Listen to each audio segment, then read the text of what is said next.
지금 가서 코스피 200 종목 차트 한번 다 돌려보십시오. 삼성전자, 하이닉스 지금 물탄 사람들 괜찮습니까? 짝꿍둥이 나올 때는 사면 무조건 먹습니다라고 하는데 지금 짝꿍둥이에서 들어간 기술적 분석 나온 사람들 다 죽었어요. 업종 대표주들이 다 망가졌단 말이에요. 그게 제가 말하는 리세션의 증거들입니다. 아무리 좋은 직장 다녀도 500만 원짜리 저랑 잡힌 인생 그렇게 해가지고 벌어놓은 돈 갖다가 리세션 맞으면 어떻게 되겠냐는 거예요. 사방이 다 돈 벌 기회인데 돈이 없어.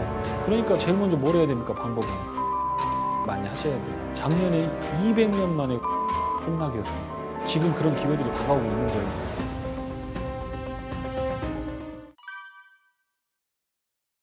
지금 기회를 잡으려고 하면 주식을 들어오라는 얘기인데 들어와 이거잖아요. 근데 저는 증권맨이지만 말려요.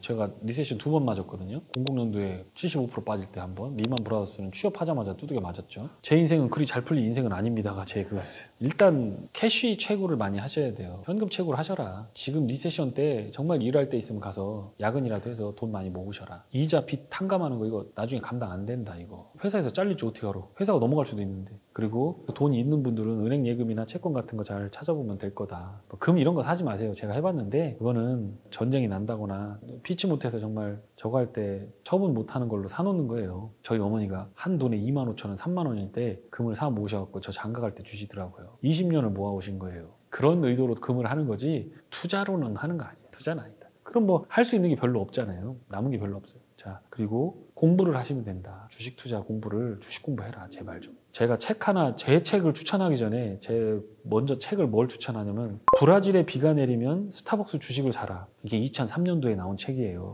그 피터 나바로라고 하는 트럼프 백악관 경제 자문 하시던 분이 쓴 책이에요. 하버드대 교수예요. 제가 그 책을 읽으면서 그동안에 있었던 차트 책이나 뭐 이런 막 잡다한 책들 다 버리고 그 책만 끼고 잤어요. 2003년부터 20년을 끼고 자고 증권가에 와서도 누군가가 나한테 와서 주식 어떻게 하면 됩니까 형님 물어보면 항상 그 책을 줬어요.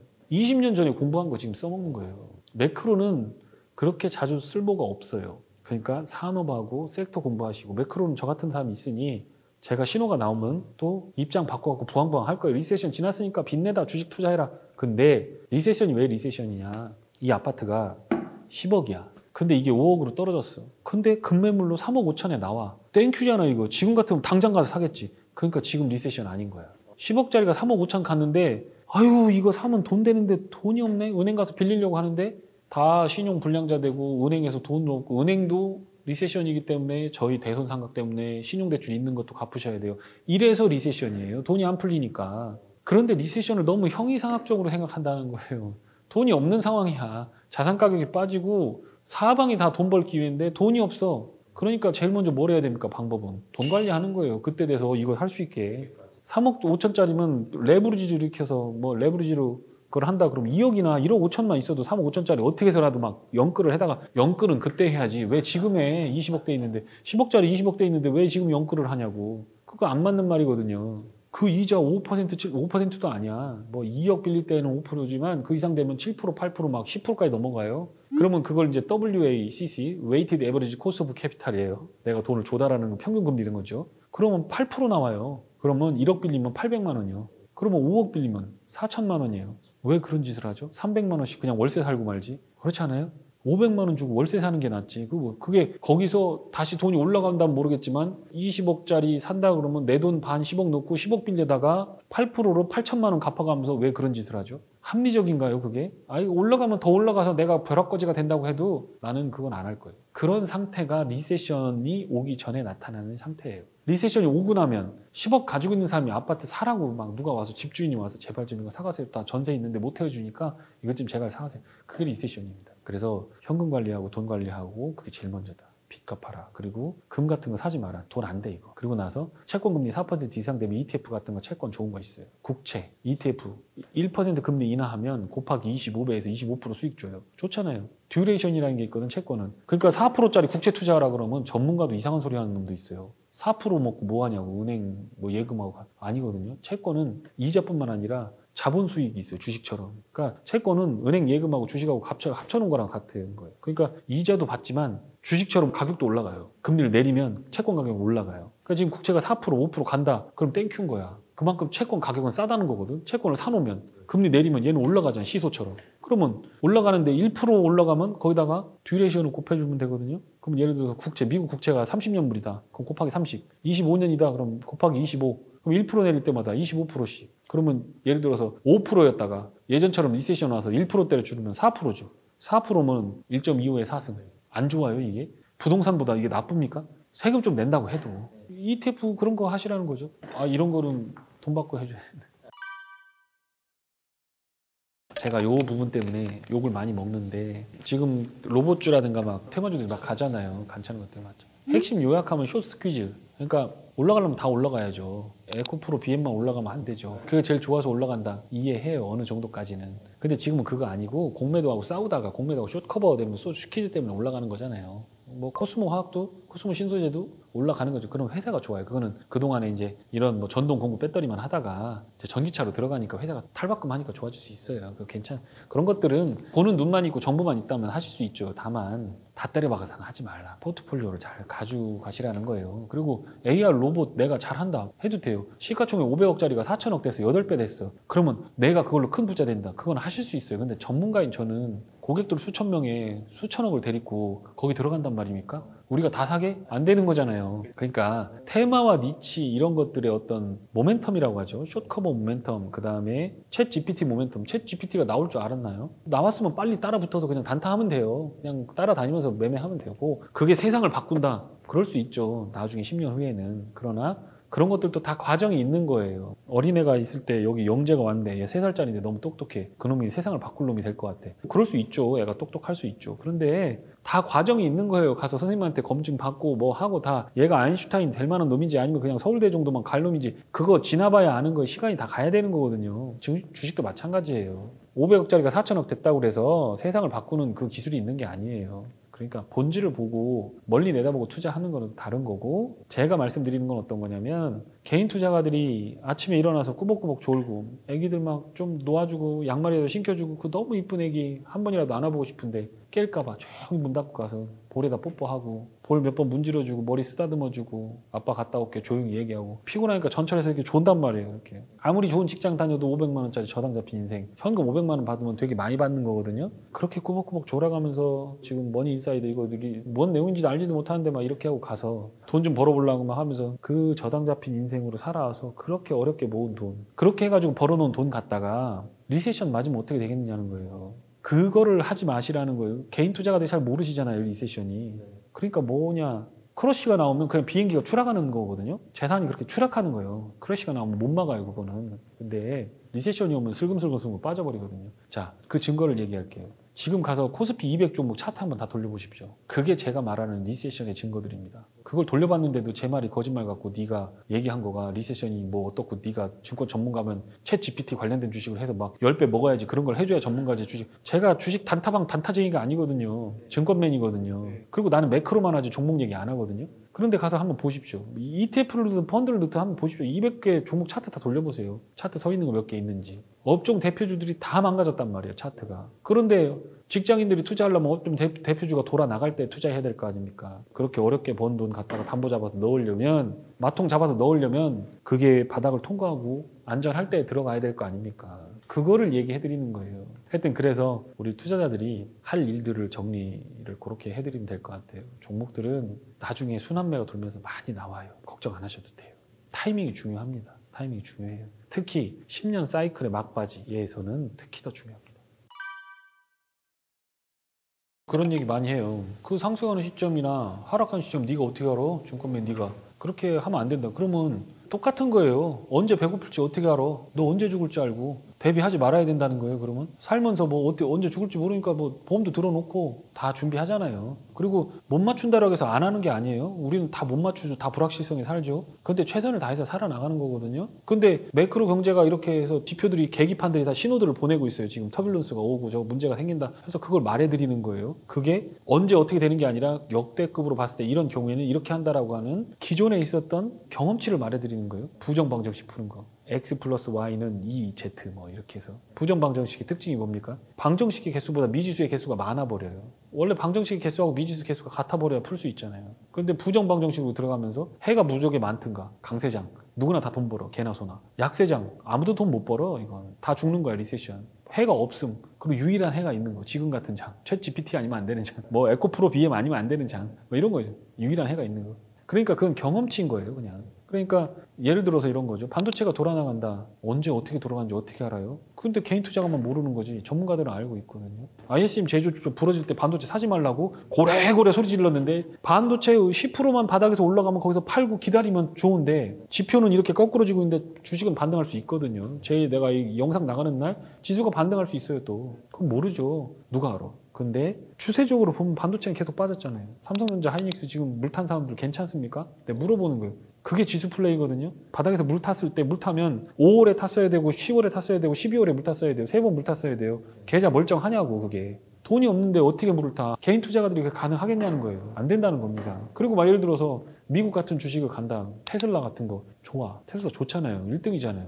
근데 만약에 돈 필요해서 지금처럼 유상증자예요. 개인들이 유상증자 하면 받을 수 있습니까? 유상증자 청약하고 싶어도 받을 수 있습니까? 미국 주식 못 받을걸? 그게 문제인 거예요. 그런 것들을 잘 알아보고 하셔야 되는 거예요. 그런데 ISM 제조표가 부러졌어. 부러져서 제가 반도체면 안 된다. 그랬더니 막 반도체 갖고 있는 사람들이 막 100만 안티들이 와갖고 막 듣도 보도 못한 놈이 와갖고 듣보자 와가지고 또 한다고 좀 빠져버렸죠. 그거가 ISM 제조표가 돌아 나갈 때 그러면 반도체는 돌아 나가요. 그러면 큰 장이 서요. 삼성전자가 올라가잖아요. 그러면 그 뒤에 있는 부품업체들은 한두 분기 있다가 따라 올라갑니다. 처음에는 그날은 삼성전자 재고 소진됐다 그러면 한번 팍 튀죠. 근데 실적이 얘가 가동률이 높아져야만 얘는 그 뒤에 납품을 하기 때문에 실적이 그 뒤에 찍힐 수밖에 없어요. 그러니까 한 번 올라갔다가 다시 내려온다고요. 그럼 그때 사면 안전해요. 그거를 기술적으로 보면 짝꿍둥이 패턴. 그러니까 짝꿍둥이 나올 때는 사면 무조건 먹습니다라고 하는데 지금 짝꿍둥이에서 들어간 기술적 분석 나온 사람들 다 죽었어요. 추세가 죽었잖아요. 추세가. 그러니까 추세가 돌아가는 시점에 기술적 분석과 지표들을 보고 얘기해야지. 언제 되느냐 지금 미래를 예측할 수 없다. 어디까지 빠질 거냐. 하이닉스가 보통 적자나면 그러면 사거든요. 근데 이번에는 어떻게 될지 몰라. 랜드에 또 투자해야 되니까. 근데 이번에 적자 규모가 꽤 클 거다라는 얘기가 있어요. 컨센서스가 3조 정도 마이너스인데 그보다 더 클 수도 있다. 그러면 이제 주가 푹 뻗으면 그때 사는 사람들도 있어요. 그럼 반등 나오거든요. 이번에도 그랬잖아요. 4분기 안 좋으니까 반등 나와버리잖아요. 또 꺼지면 반등 나오고. 근데 주식을 반등 먹으려고 하냐고. 추세 먹는 거거든요, 주식은. 저는 종목 하나 먹으려고 그걸로 돈 벌 때 10년 쫓아다녔어요. 종목 하나 물면 괜찮은 것 같으면 10년 쫓아다녀야 돼요. 시가총액이 커져야 돈을 버는 거니까 그렇게 가는 거예요. 그래서 이제 제가 생각할 때 이 주식을 하는 논리와 매크로 하는 논리가 다르기 때문에 잘 이해는 안 되시겠지만 지표가 다 있습니다. 그러니까 그때 그럴 때 투자를 하시면 돼요. 지표가 좋을 때. 작년, 재작년에 저와 제 고객들은 평생 만져보지 못한 돈을 만졌습니다. 제가 투자자들하고 얘기를 하면서 담소할 때 항상 그 얘기를 합니다. 왜 자꾸 유명 보냐? 밑에도 보고. 왜 자꾸 자꾸 막 나스닥 기술주만 보냐? 천연가스 9불, 10불 할 때요. 그거 ETF 사가지고 500%가 수익 났습니다. 위치와 자리를 바꿔보면 솟아날 구멍이 다 있어요. 근데 그거를 안 해보고 또 전문가들이 어떤 그 부분에 대한 제시를 할 때 자기들이 이제 그걸 받아들이냐 안 받아들이냐 그 차이인 거예요. 지금도 왜 자꾸 인버스만 고집하냐. 3배짜리 그것도 바보 같다. 리세션 오면 된다. 근데 지금은 역실적 장세니까 그렇게 하면 안 된다. 하더라도 1배짜리 하거나 2배짜리 하고 일정 지수 대역을 긁어놓고 그걸 못 넘으면 거기서 때려야지. 밑으로 내려올 때 거기다가 막 실어가지고 막 하면 다 손실난다. 인버스 하지 마라 얘기했고 지금 국채가 좋잖아요. 작년에 200년 만에 국채 가격 폭락이었습니다. 200년 만에 폭락이었어요. 거슬러 올라가지 않으면 유럽이 막 전쟁할 때 올라가지 않으면 채권이 그렇게 폭락한 적이 없는 거예요. 그런데 그런 채권을 사는 거는 좋은 기회 아닐까요? 그렇게 생각합니다. 아까 말씀드렸던 레버리지 ETF 지금은 다 초보자들도 할 수 있게끔 ETF 이런 거 해줬잖아요. 그런 걸 하면 되지. 왜 맨날 주식만 잘 되지도 않는 주식만 그렇게 하다가 물려갖고 반토막 나면 가족들과 어떻게 해 이거. 주식하면 눈 감고 야 벤츠 타고 포르쉐 타고 와이프 옷도 사주고 이거 생각하지 마세요. 주식할 때 반대로 생각하세요. 내가 이거 말아먹으면 힘든 그런 인생을 살아내야 된다. 나 때문에 고생해야 된다. 그러면 신중할 수밖에 없는 거거든요. 대기업이 포트폴리오 까는 거 보셔야 돼요. 주가가 지금 되고 안 되고를 떠나서 삼성 보세요. 삼성 그 브레인들이 모여갖고 포트폴리오 짤 거 아닙니까? 바이오 하잖아요. 2차전지 하잖아요. 비메모리 하잖아요. 디스플레이는 살짝 머물거리잖아요. 이거 그럼 살짝 나도 머물거리면 돼. 삼성이 하는 거 하면 돼요. 현대가 하는 거 하면 돼요. 폐배터리 열심히 하잖아요. 그럼 그거 하면 돼요. 그거에서 좋은 종목 찾아내면 되고 그건 전문가한테 상의하시면 돼요. 공부하면 다 보입니다. 찾을 때 어떻게 찾으면 되느냐? 보이는 것만 믿으면 돼요. 내신 성적 좋은 거, 매출액 잘 나오고 혹은 매출액이 잘 나올 만한 근거가 되는 거. 카카오톡 같은 경우는 매출이 안 찍혔죠. 몇 년 동안 안 찍혔잖아요. 그러다가 유저 수만 막 늘렸죠. 그러고 나서 매출이 한꺼번에 찍혀버렸잖아요. 그러니까 그런 것들은 유저 수가 늘어나느냐. 게임도 마찬가지죠. 과금하기 전에 막 와갖고 서버 터진다. 그러면 결국 과금하면 훅 올라가잖아요. 그거는 이제 매출을 보면 안 되죠. 유저 수로 봐야 되죠. 그죠? 성장 주식한다. 뭐 예를 들어서 배터리, 부품 이런 것들 걔들 뭐 돈이 많이 나와서 지금 실적이 나와서 가는 거 아니거든요.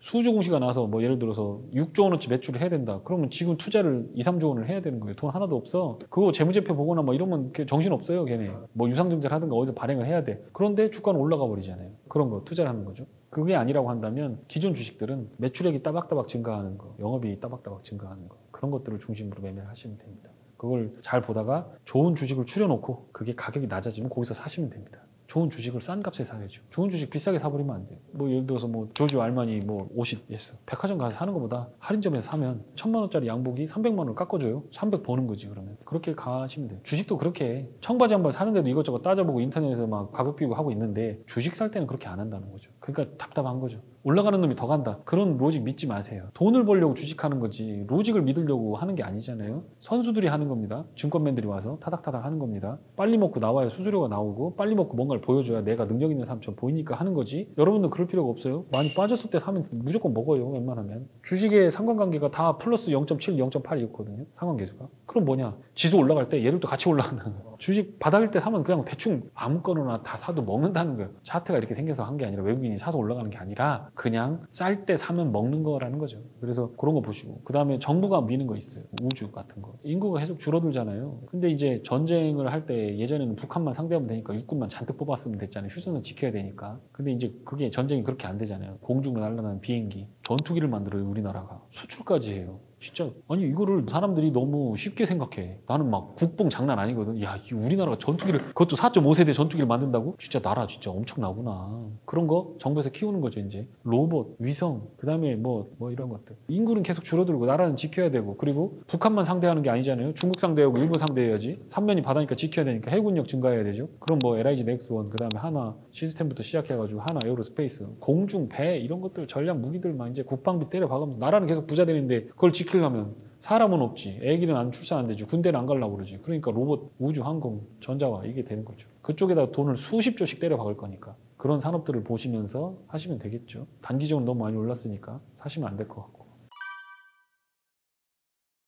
어쨌든 제가 뭐 증권맨 24년 얘기를 하면서 작년처럼 보람이 있었던 적은 없었어요. 주식하면서 제 돈을 버는 것도 버는 거지만 고객들을 잘 큰 하락에서 빠져나오게 했고 오히려 돈을 벌어서 집도 사고 차도 사신 분들도 있고 감사하다고 선물도 많이 받고 뭐 사무실에 선물 쌓이고 주식은 행복하기 위해서 하는 겁니다. 근데 이 영역 우리가 지금 유튜브나 이런 것들에 있어서는 너무 빨리 혹하는 거 눈앞에 딱 보이는 거 이거를 제시하려고 해요. 원하는 게 커버리면 행복하지 않아요. 분수예요 분수. 전문가들이 얘기하는 어떻게 상당 부분들은 전문가 자기의 꿈일 수 있어요. 내가 100억을 벌겠다 1000억을 벌겠다 그 논리로 테슬라를 투자하고 인생을 때려박고 하는 거 그 사람이 해야 되는 논리인 거예요. 고객들을 내리고 너미돈 가지고 해야 되는 논리인 거예요. 근데 자기들이 개인 투자가들이 자기 주식하는 사람들이 그런 레토릭에 빠질 이유가 1도 없습니다. 제로입니다. 장이 많이 빠졌을 때 들어가서 30% 먹고 1억 가지고 30% 먹으면 3천만 원입니다. 그거 가지고 부인 줘보십시오. 재투자하지 마세요. 왜 그렇게 합니까? 평생 주식할 수 있는데 문만 열리면 빠지면 사갖고 3천만 원씩 벌 수 있는데 왜 그렇게 하죠? 그거를 배우셔야죠. 어디가 저점이고 어디가 고점인지. 한국은 10년 동안 박스 피었어요. 근데 거기서 깡통 차는 사람들이 왜 이렇게 많이 나오는 겁니까? 돈 버는 사람이 5%밖에 안 된다는 거예요. 근데 그 중에서 그 5% 중에서 또 1%, 2% 되는 사람들의 로직들만 따라다니면서 차트 세워진 거 이거를 급등주 주도주를 먹어서 돈을 벌어야 된다고 얘기하는데 여쭤보는 거죠. 정말 그런 돈이 필요하세요? 100억이? 자식들, 부인들 이런 것들을 인생을 담보 잡아서 그거를 주식을 그렇게 하고 싶으세요? 아니면 애들한테 용돈 10,000원짜리 주면서 뭐 갖고 싶은 거 사주면서 손잡고 놀러 가고 산책하고 다리 쭉 뻗고 자면서 주식하는 그런 것들을 하고 싶은 거세요? 그거 입장 정리 하시라는 거예요. 만약에 대성을 하고 싶다 그러면 때려치고 여의도로 들어와야지. 그게 아니라고 하면 그렇게 할 필요 없다. 그래서 제가 이번에 좀 책을 내고 하는 것도 좀 많이 사랑해 주시고 정리가 돼 있어요. 개인 투자가들이 어떤 국면에서 들어가면 돈을 벌 수 있는가. 저도 많이 잃어보고 많이 벌어도 보고 했지만 많은 분들이 요구하는 게 1년에 그냥 30% 50%만 벌어도 행복하겠다라는 거예요. 자기 연금만 잘 투자할 수 있으면 좋겠다라는 거예요. 그런 건 너무 심플해요. 쉬워요. 지금 그런 기회들이 다가오고 있는 거예요. 그런데 그거를 도외시하고 자꾸 이상한 레토릭에 함몰돼 가지고 엉뚱한 정보들 따라다니다가 그 시드 다 말려먹는 거예요. 아무리 배가 고프고 아무리 급해도 신나락 갔다가 떡 지어 먹지는 않습니다. 근데 지금 리세션을 앞두고 제가 보기엔 그런 분들이 많아요. 그거 안 하셨으면 좋겠다 이렇게 생각합니다. 그래서 행복하기 위해서 투자하는 방법들에 대해서 공부 많이 하시고 대성하시기 바랍니다. 고맙습니다. 그 아파트들의 건폐율을 보면 보통 17%, 15%입니다.